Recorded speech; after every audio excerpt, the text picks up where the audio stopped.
Alright guys, well we're in London and we're about to check out London Tower.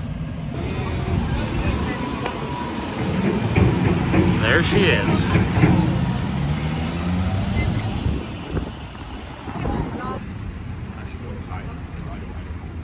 Oh no. Wow, this is really cool. Be miserable on this tour, that person's me, yeah, because I'm working. You're on holiday, you're on a day off, you've pulled a sickie, one of the three. So you should be really, really happy, shouldn't you?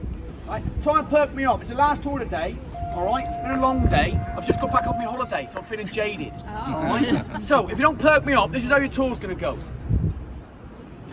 That's a nice tower. Oh, look at that one. That's nice, isn't it?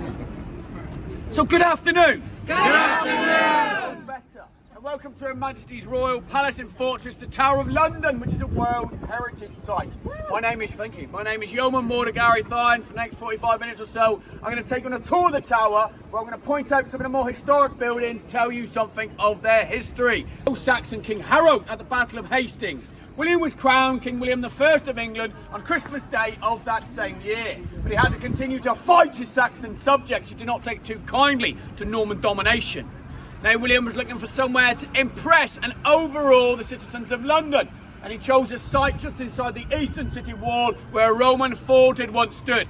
In 1078 he authorised the building of his first royal palace and fortress in England.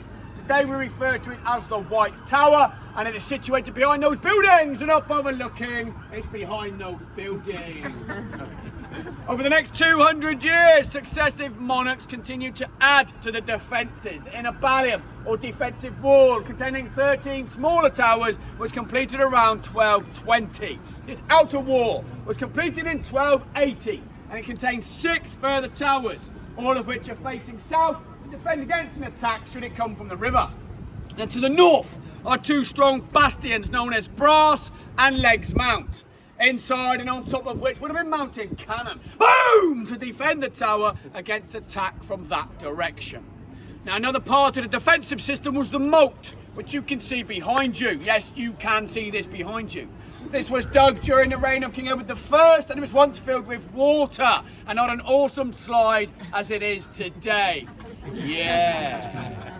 Located within these walls where all the coins of the realm were produced. It was the site of the first Royal Observatory, studying the stars and the planets until that was moved to Greenwich in the 17th century. It was an armoury for the storage of warlike stores and provisions. Official records and papers in the King's and Queen's courts were stored here until they were moved to Kew in the middle of the 19th century to form the Public Records Office.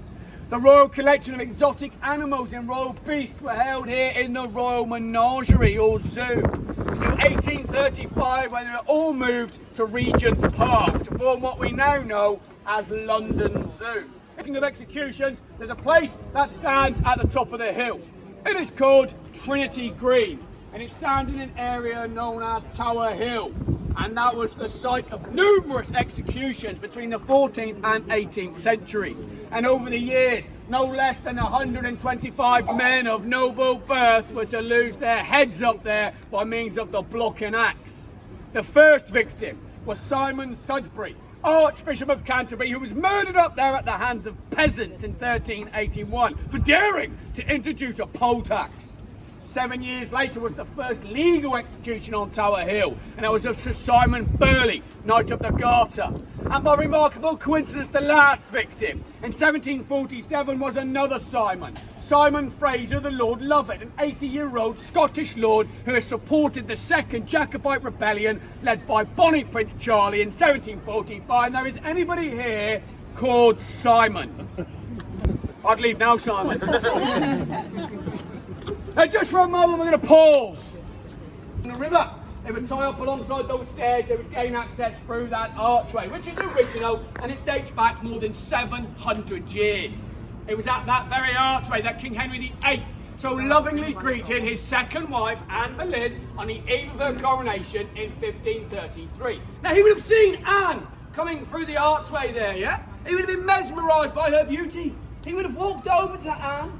He would have got down onto one knee. No, he wouldn't. He's got really bad knees. Okay, he would have stood there. He would have taken her by her small, dainty, womanly-like hands, and he would have looked lovingly into her eyes, and he said, "I will love you for the remainder of your life." Yeah, 3 years later, she was brought back to the tower for a very different reason, for a very different gate. Now this is the Bell Tower, yeah? So who can tell me then, it's a difficult one, why it's called, are you ready for it? The Bell Tower. Yeah, it's got bell in it!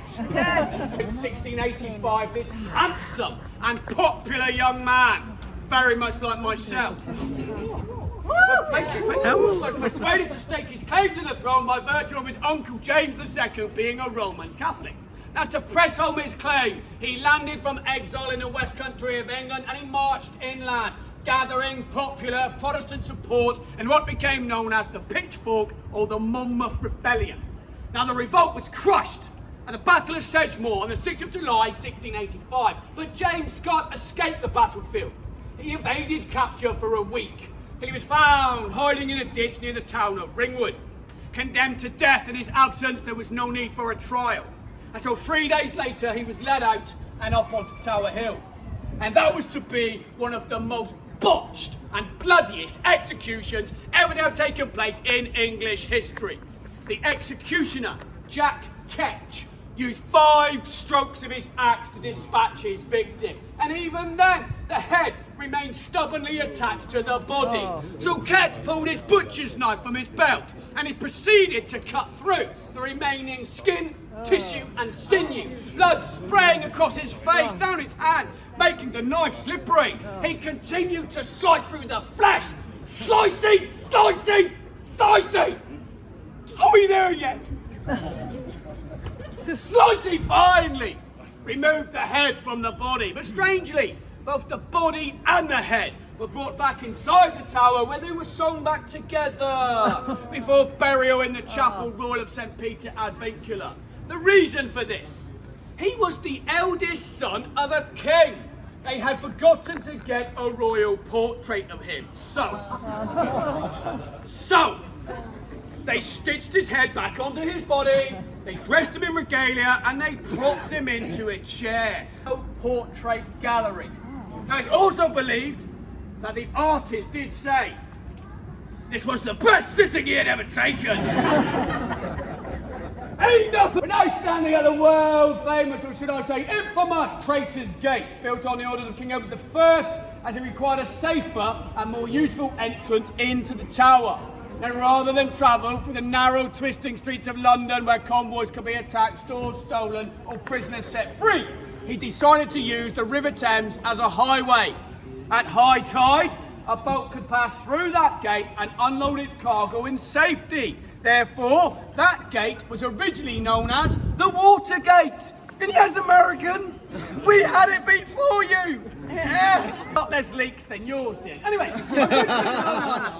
originally known as the Water Gate, how did it become known as Traitors Gate? Well, the name change occurred during the Tudor period due to the large numbers of alleged traitors that entered this formidable fortress through those grim gates. Among them, no less than 3 Queens of England. Queen Anne Boleyn, Queen Catherine Howard, and Lady Jane Grey, the 16-year-old uncrowned queen of only 9 days.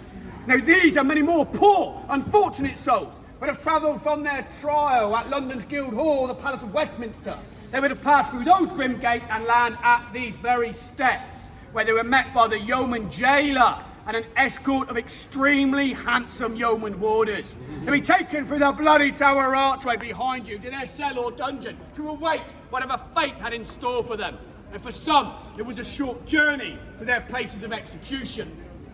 So behind you is the infamous Bloody Tower, originally known as the Garden Tower, as it overlooked and it gave access to the Lieutenant's Garden. Tower of Blood, or Bloody Tower, during the reign of Queen Elizabeth I, to commemorate the terrible tragedies that have taken place within. Perhaps the most terrible tragedy of all is the alleged murders of the 2 boy princes in 1483. The 12-year-old, uncrowned King Edward V and his 9-year-old brother, Richard, Duke of York, were brought into the tower by their kind and loving uncle. Richard, Duke of Gloucester, for their own safety and in order to prepare for the coronation of the eldest boy. But as soon as their kind and loving uncle had got the boys into the tower, he went to Parliament. He declared them illegitimate and he took the throne for himself, becoming King Richard III.